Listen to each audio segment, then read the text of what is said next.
Hello viewers, কেমন আছেন সবাই? আশা করি নিশ্চয়ই ভালো আছেন। এইচটিএমএল বাংলা টিউটোরিয়ালে পঞ্চম পর্বে আপনাদের স্বাগত জানাচ্ছি। আমাদের আজকের বিষয় হেডিং, ট্যাগ, হরিজন্টাল রোল এবং এলাইন অ্যাট্রিবিউট। এই তিনটি জিনিসের ব্যবহার আমরা আজকে দেখব একদম হাতে কলমে। হেডিং ট্যাগ, হরিজন্টাল রোল এবং এলাইন অ্যাট্রিবিউট। হেডিং ট্যাগটা এই যে দেখেন হেডিং ট্যাগ। হেডিং ট্যাগের মধ্যে রয়েছে H1 opening tag, H1 closing tag. তো এরকম 6 ধরনের হেডিং ট্যাগ রয়েছে। আমরা হেডিং এর গুরুত্ব অনুযায়ী H1 বা H2, H3 এগুলি ব্যবহার করব। এরপরে আমরা শিখে নিব হরিজন্টাল রোলের ব্যবহারটা। এটা একটা এমটি ট্যাগ। হরিজন্টাল রোল আমরা কোনো একটা এলিমেন্টস এর আন্ডারলাইন করার জন্য, এলিমেন্টস এর নিচে একটা হরিজন্টাল রোল করার জন্য আমরা এই ট্যাগটি ব্যবহার করে থাকি। এরপর আমরা শিখব এলাইন অ্যাট্রিবিউটের কাজ। তো অ্যাট্রিবিউট সম্পর্কে বন্ধুরা আমরা আগেই জেনেছি যে অ্যাট্রিবিউট কি এবং কিভাবে কাজ করে।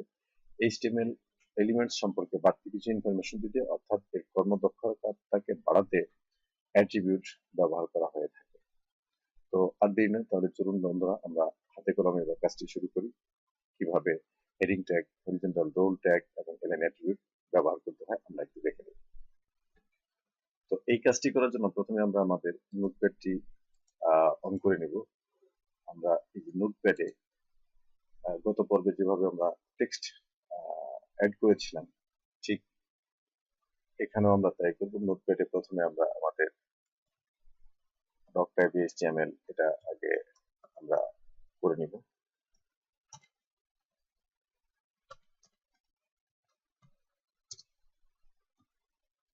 ডক টাইপ এইচটিএমএল করে নিলাম। এরপরে শুরু হবে আমার মূল কাজটি। আমরা হচ্ছে এইচটিএমএল এর ওপেনিং ট্যাগটা করে নেব। এর পাশাপাশি করে নেব এইচটিএমএল ক্লোজিং ট্যাগ। আর বাকি জিনিসগুলো আমরা এই দুই ট্যাগের মাঝখানে ইনক্লুড করব। প্রথমে আমাকে করে নিতে হবে এইচটিএমএল। আপনারা জানেন গত পর্বে আমরা যেটা করেছিলাম এইচটিএমএল হেড ট্যাগ। হেড ট্যাগটা করে নেব আমরা প্রথমে, হেডের ওপেনিং ট্যাগ, এন্ড দেন আমরা এটার ক্লোজিং ট্যাগটাও করে নেব সাথে সাথে, যেন ভুল না হয়। ক্লোজিং ট্যাগটা করে নিলাম। এরপরে আমাদের যেটা করতে হবে সেটা হচ্ছে যে আমরা বডি ট্যাগটা সাজিয়ে নিব। সাথে সাথে আমরা বডি ক্লোজিং ট্যাগটাও করে নেব। ক্লোজিং ট্যাগ করে নিলে ভুল হওয়ার সম্ভাবনাটা অনেকটা কমে যায়।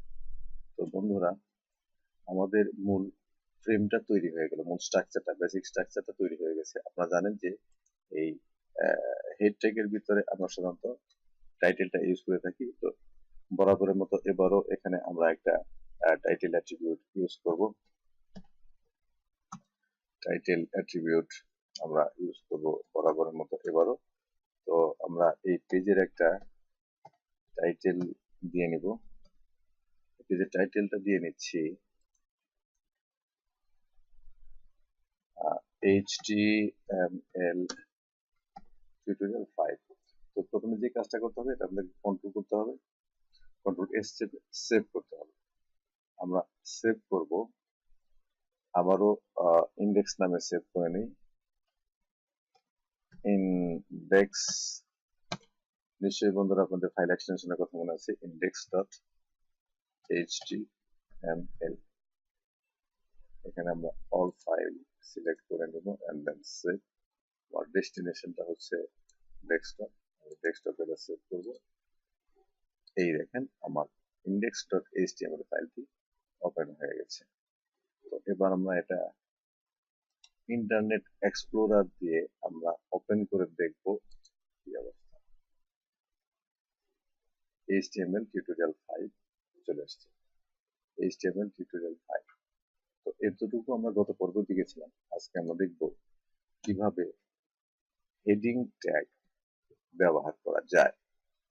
তো হেডিং ট্যাগটি প্রথমে আমরা দিয়ে নেব। হেডিং ট্যাগের জন্য আমরা ব্যবহার করব H1 ওপেনিং এবং পাশাপাশি আমরা ব্যবহার করব হচ্ছে H1 ক্লোজিং। তো এর ভিতরে আমি লিখে নিলাম হচ্ছে হেডিং বেসিক এইচটিএমএল। তো বেসিক এইচটিএমএল হেডিংটা আসলে 6 প্রকারের হয়ে থাকে এইচটিএমএল এ। H1 থেকে শুরু করে আমি কন্ট্রোল H দিয়ে প্রথমে এটাকে আমি কন্ট্রোল C দিয়ে কপি করে নিলাম, এন্ড দেন এটাকে আমি পেস্ট করব।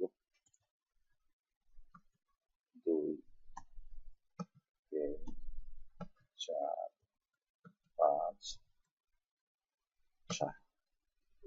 এখন এটাকে আমি একটু ট্যাব দিয়ে সবগুলোকে এক লাইনে করে দেব।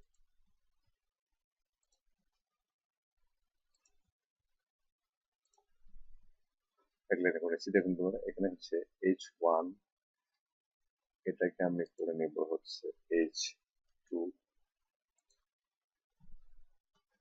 H2 এটাকে করে নেব হচ্ছে H3, তারপর হবে H3, এটা হবে 4, এটা হবে 4, এটা হচ্ছে 5, 5, 6, 6। আমি কন্ট্রোল এস দিয়ে সেভ করে নিলাম। তো এখন একটা কথা হচ্ছে যে H1, H2, H3, H4, H5, H6 এই 6 ধরনের হেডিং কেন? বন্ধুরা, আমরা যখন কোনো খবরের কাগজ পড়ি তখন আমরা খবরের গুরুত্ব অনুযায়ী এক একটা হেডিং এর এক একটা হেডিং এর সাইজ আমরা দেখতে পাই। যে খবরটা সবচেয়ে বেশি গুরুত্বপূর্ণ সেটা সাইজ একটু বড় থাকে, তার চেয়ে অপেক্ষাকৃত একটু কম গুরুত্বপূর্ণ খবর আরেকটু ছোট হয় হেডিংটা, তারপরে আরেকটু ছোট, তারপরে আরেকটু ছোট, অর্থাৎ আপনার টেক্সট এর ইম্পর্টেন্সির উপরে নির্ভর করবে আপনার হেডিং এর সাইজটা কেমন হবে। আপনি সর্বোচ্চ 6 ধরনের হেডিং ব্যবহার করতে পারবেন। যেহেতু আমরা এটা কন্ট্রোল এস দিয়ে সেভ করে নিলাম, দেন এখানে আমরা একটু রিলোড করব, দেখি এই হেডিংটা কেমন দেখা। এই দেখেন এখানে 6 ধরনের হেডিং, এটা সবচেয়ে বড়, এটা তার থেকে ছোট, তার থেকে ছোট, তার থেকে ছোট, এরকম 6 ধরনের হেডিং এখানে অলরেডি তৈরি হয়ে গেছে। তো মোটামুটি আমরা জেনে নিলাম যে 6 ধরনের হেডিং এখানে তৈরি করা যায়। তো বন্ধুরা, আমরা এরপর দেখব হচ্ছে এই হেডিং এর মধ্যে আবার একটু কাজ আমরা করব, অ্যাট্রিবিউট ইউজ করব। একটা অ্যাট্রিবিউট, অ্যাট্রিবিউট কি বন্ধুরা? আমরা আগেই আলোচনা করেছি যে একটা ট্যাগের কাজকে একটু এনহ্যান্স করার জন্য, বৃদ্ধি করার জন্য আমরা অ্যাট্রিবিউট ব্যবহার করে থাকি। অ্যাট্রিবিউটটি সাধারণত ওপেনিং ট্যাগে ব্যবহার করতে হয়। এখানে আমরা একটা এলাইন অ্যাট্রিবিউট ব্যবহার করব। ALIN, sorry, align. যে অ্যাট্রিবিউট ব্যবহার করার সময় একটা ইকুয়াল মার্ক দিতে হয়, এরপর দিতে হয় হয়তো কোটেশন মার্ক। কোটেশন মার্কের ভিতরে আমরা যা লিখবো সেটা আমাদেরকে লিখতে হবে হচ্ছে কোটেশন মার্কের ভিতরে। এলাইন আমি দিয়ে দিব সেন্টার, এলাইন সেন্টার। আমি সেভ করে নিলাম। এবার আমি একটু রিফ্রেশ করে দেখি, এই তো এটা আমার সেন্টারে চলে এসেছে। আমি ইচ্ছে করলে এই আইকনে ক্লিক করে ম্যাক্সিমাইজ করে আমি এটাকে বড় করে দেখতে পারি। আমার এই বেসিক এইচটিএমএল এই কথাটি চলে এসেছে পেজে একদম মাঝখানে। তো বন্ধুরা, অ্যালাইন 4 ধরনের লেখা যায়। এটা হচ্ছে centre, right, left and justify. এটাকে আমরা এখন একটু রাইট করে দেখি। রাইট, রাইট আমি কন্ট্রোল এস দিয়ে সেভ করে নিলাম। দেন আমি একটু রিফ্রেশ করে দেখি যে কি হয়। সরি, কন্ট্রোল এস দিয়ে সেভ করে নিলাম, এন্ড দেন রিলোড করে দেখি ডান পাশে চলে আসছে। আমি এটা সেন্টারে রাখবো, সেন্টারে রাখছি, সেন্টার, সেভ, এবং আমি রিলোড করে নিচ্ছি। আমরা এই হেডিং এর নিচে একটি হরিজন্টাল রোল দিতে চাই, তাহলে আমরা কি করব? হরিজন্টাল রোলের জন্য আমার এই হেডিং ক্লোজিং ট্যাগের পরে একটি BR, সরি HR, অর্থাৎ হরিজন্টাল রোল একটি এমটি ট্যাগ ব্যবহার করতে হবে। আমি ব্যবহার করে নিচ্ছি এইচ আর, অর্থাৎ হরিজন্টাল রোল আমি দিয়ে নিলাম। এবার কন্ট্রোল এস দিয়ে সেভ করে নিচ্ছি। এবার আমি রিলোড করে নিচ্ছি। এই হরিজন্টাল রোল চলে এসেছে। এখন যদি আমরা এগুলি ডিলিট করে দিই, সেভ করি কন্ট্রোল এস দিয়ে, আবার রিফ্রেশ, তাহলে আমি এটাকে একটু বড় করে দেখি যে আমার এই পেজের এটা হেডিং বেসিক এইচটিএমএল, এটা আমরা মাঝখানে নিয়ে এসেছি এবং এই হেডিং এর নিচে আমরা একটি হরিজন্টাল রোল তৈরি করতে সক্ষম হয়েছি। তো বন্ধুরা, আজকে আমরা দেখলাম কিভাবে বডি অংশের ভিতরে একটা কন্টেন্টের হেডিং তৈরি করতে হয় এবং এই হেডিং এর অ্যালাইনমেন্ট কিভাবে নির্ধারণ করতে হয়। যেমন এটা পেজের কোথায় থাকবে, ডান পাশে থাকবে না মাঝখানে থাকবে না বাম পাশে থাকবে, এবং কিভাবে এই হেডিং অথবা কোনো একটা টেক্সট অথবা একটা এলিমেন্টের নিচে হরিজন্টাল রোল তৈরি করতে হয়, আমরা আজকে তা জানলাম। তো এই ছিল মোটামুটি বন্ধুরা আমাদের আজকের আলোচনার বিষয়।